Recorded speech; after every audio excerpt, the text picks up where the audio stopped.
I walked into the restaurant and froze. Every table around me was empty, saved for the faint trace of half-eaten dishes and glasses with lipstick rings. The clink of silverware had died hours ago. My coat hung heavy on my shoulders, weighed down by more than just wool. She appeared, then my stepdaughter, the girl I had watched grow, the one I had tried to love as my own. Her smile was too wide, too rehearsed, stretched tight over something cruel. In her hand was a folded piece of paper. She held it out like a gift. Oh, I texted the wrong time. She said the words clipped, practiced. You can still join us by paying for it. My wife laughed behind her, a high, careless sound that ricocheted off the walls. It cut through me sharper than any knife. I just smiled. Calm, patient. I said one thing. Just one word. Sure. And that's when they went crazy. I remember the first Christmas I tried to embrace her. She was 8, awkward in a sparkly dress, clutching a gift she'd wrapped herself. I bent down, told her how proud I was, and she hugged me, stiff and formal, but it had felt real at the time. My wife watched us from the doorway, smiling. It had been perfect, warm, innocent.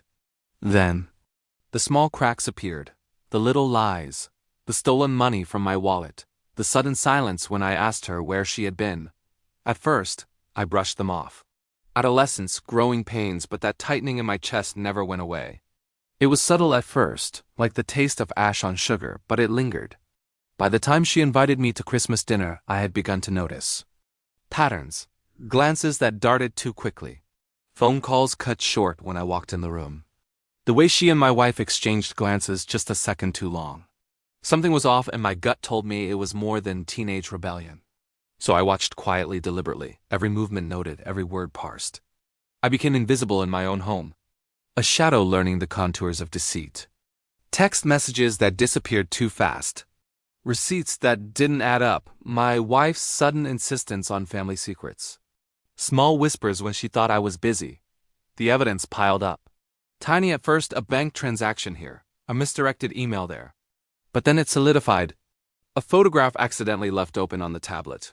A message meant for someone else. A receipt for an extravagant purchase she claimed she had no memory of. And in every thread, the same pattern, lies layered over lies. Manipulation hidden beneath innocent smiles. Pain morphed into cold strategy. I realized the truth. They had been mocking me.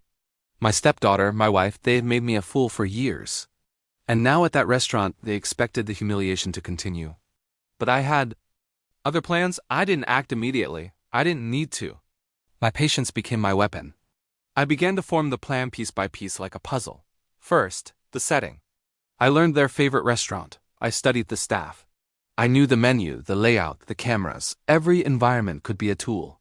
Second, the psychology. They thrived on control, on ridicule. They underestimated calmness. They equated patience with weakness. Perfect. I would let them feel safe. Let them think the punchline was theirs. Third, the leverage. Every secret they buried. Every lie became a string I could pull. The credit card fraud, the stolen goods, the way they spoke about me behind closed doors. I cataloged everything.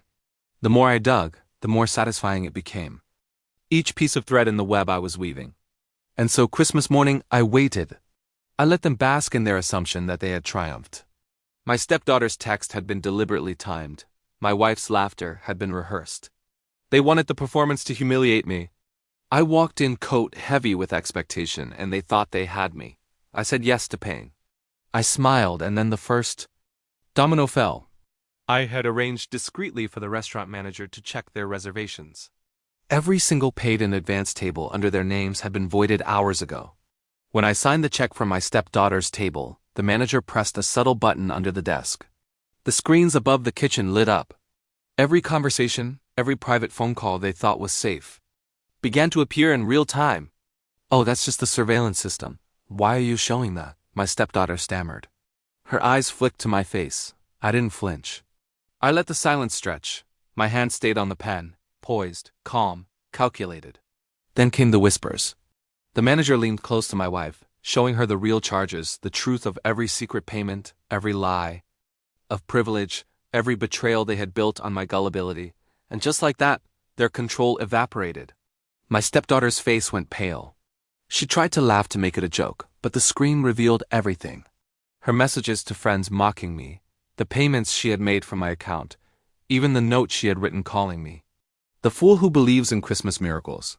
My wife's laughter froze mid-air. The grin that had been smug for so long became a mask of horror.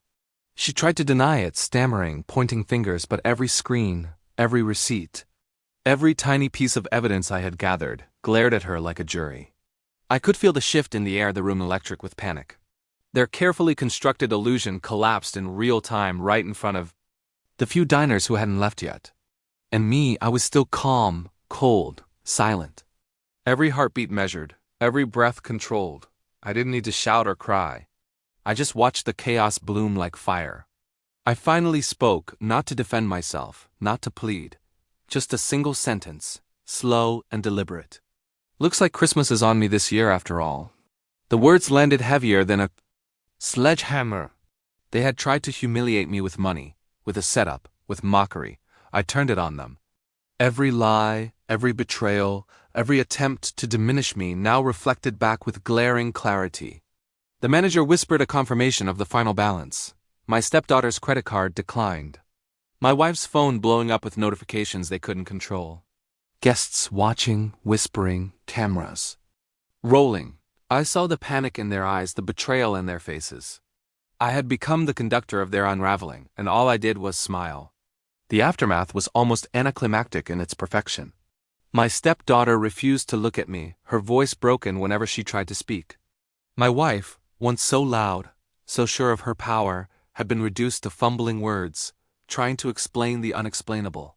The restaurant staff, discreet but complicit, whispered apologies and discreet congratulations. They knew who had orchestrated it. They knew who had stayed calm while the storm raged. Later at home, silence settled over the house like a snowdrift. For the first time in years, I felt an unusual warmth. Not the hollow comfort of fake smiles, but the real grounding heat of control regained. I don't hate them anymore. That would imply weakness. I don't rejoice in their humiliation. That would be ordinary. I simply know the truth. And the truth in my hands is more potent than any moment of rage. Revenge isn't a shout. It isn't an eruption of anger. It's precision. It's the slow, deliberate weaving of every fact, every betrayal into a tapestry that collapses. Exactly when it should. It's art. I've learned something vital. Those who underestimate you, who use laughter as a weapon, are the easiest to dismantle. They don't see the patience, the observation, the cold calculation that lies beneath. They never do. And the final lesson, control is a gift. It doesn't belong to the loudest, the cruelest, the fastest to act. It belongs to the one who waits, the one who watches, the one who smiles while the world believes they're powerless. That Christmas, I didn't just pay for a dinner. I paid attention. I waited. I orchestrated. And in doing so, I claimed my own justice. I am no longer the fool. I am the reckoning. When they speak of that day, they remember only chaos, panic, embarrassment, the coldness in my smile. But they will never remember the calm calculation behind it, the silent storm that had been building for months. They will never see the satisfaction in watching the world flip, all while remaining untouched. Betrayal is a mirror. When you hold it carefully, when you know exactly how to angle it, the reflection cuts the betrayer deeper than any sword ever could. And so I walk away, not triumphant, not loud, not gloating, just aware, just steady, just unstoppable. They laughed at me once. I returned the favor. But the gift was silent, perfect, irreversible. And the lesson lingers in every corner of that house.